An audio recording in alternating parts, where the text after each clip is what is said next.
Você já se perguntou por que ainda existe fome em um dos países que mais produz alimentos no mundo? Aí hoje veio bastante gente, Olha lá. né? Quer não? O Brasil vive esse paradoxo há décadas. E é nisso que entra o objetivo global chamado ODS-2, Objetivo de Desenvolvimento Sustentável, de combate à fome e desenvolvimento sustentável. Hoje, milhões de brasileiros vivem em insegurança alimentar moderada ou grave. Isso não é apenas uma estatística, é uma realidade que afeta a saúde e a dignidade das pessoas, além do futuro de toda uma geração de jovens. A fome não é apenas a ausência de comida, é também a presença de alimentos errados. Obesidade, malnutrição, dietas ultraprocessadas, tudo isso cresce à sombra da desigualdade alimentar. Mas existem caminhos possíveis.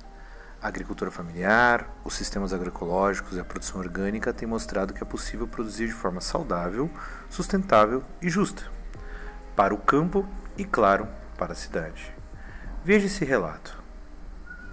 Eu sou Alcides Frasnelli Júnior, sou morador de Brasilândia, do assentamento Pedra Bonita. Sou presidente da Associação Pedra Bonita, aí vai de 6 a 7 anos na presidência.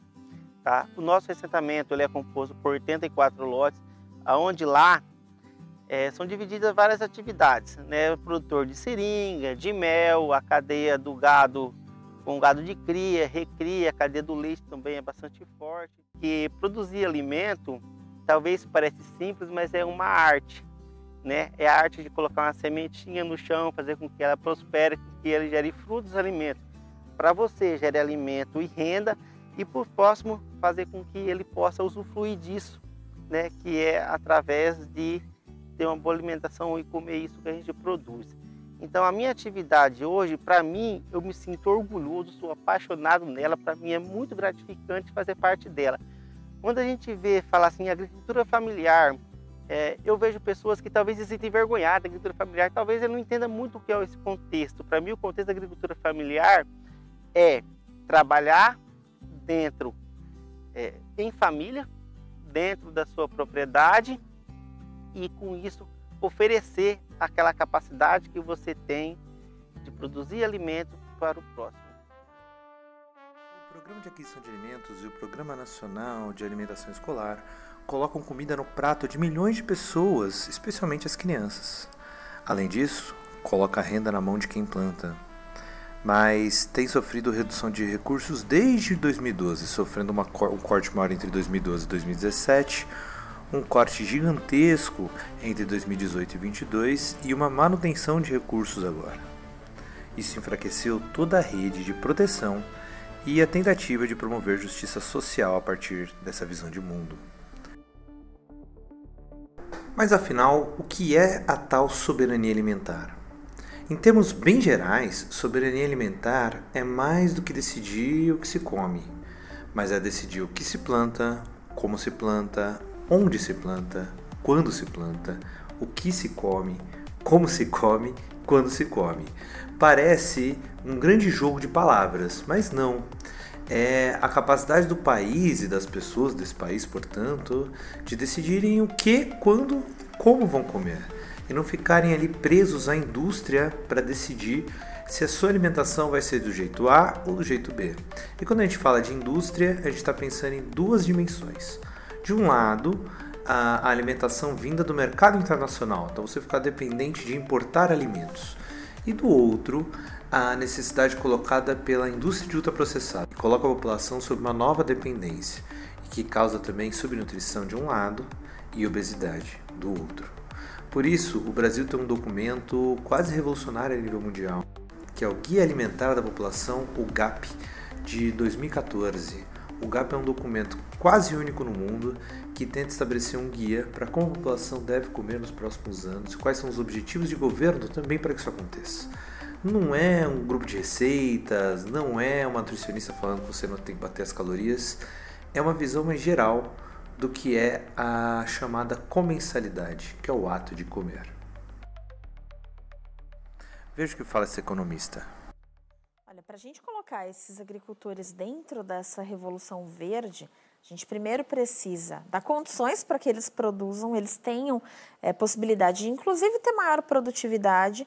Isso acontece com qualificação, isso acontece com informação, isso também acontece com capital. Então, essa produção ela vai ser cada vez melhor e a gente vai ter cada vez mais essa inclusão se a gente passar a olhar para esses produtores com a relevância que eles têm hoje dentro da uma agricultura familiar. Ela precisa ser motivada, mas ela tem que ser motivada não porque falta emprego dentro das cidades ou porque outros setores não absorvem mais a mão de obra. Ela precisa ser motivada porque ela dá conta de uma produção essencial para a economia brasileira. É dali que vai sair a comida que vai para a nossa mesa para nos alimentar, para que a gente possa trabalhar em outros tantos setores.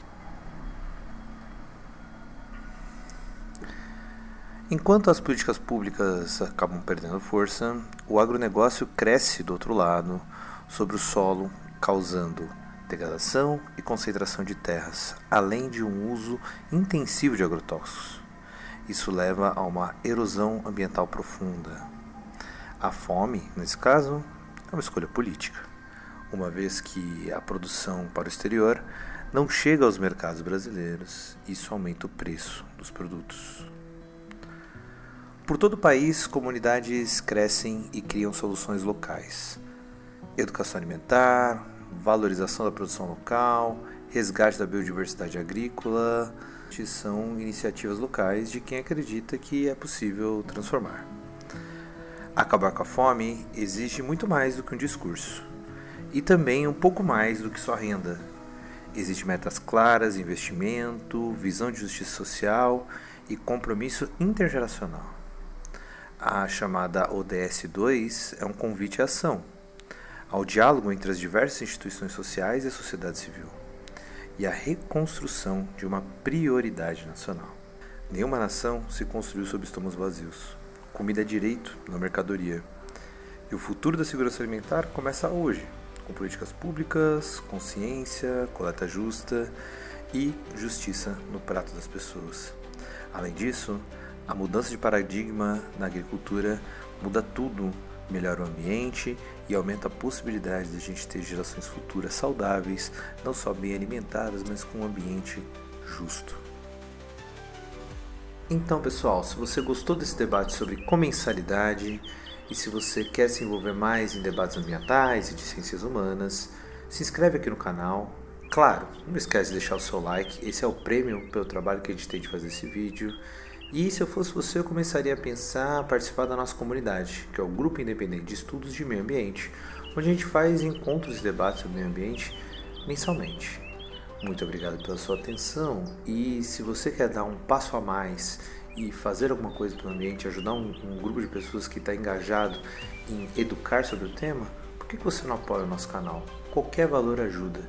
Entra aqui no nosso link do Apoia-se e dá aquela forcinha. Muito obrigado e até a próxima.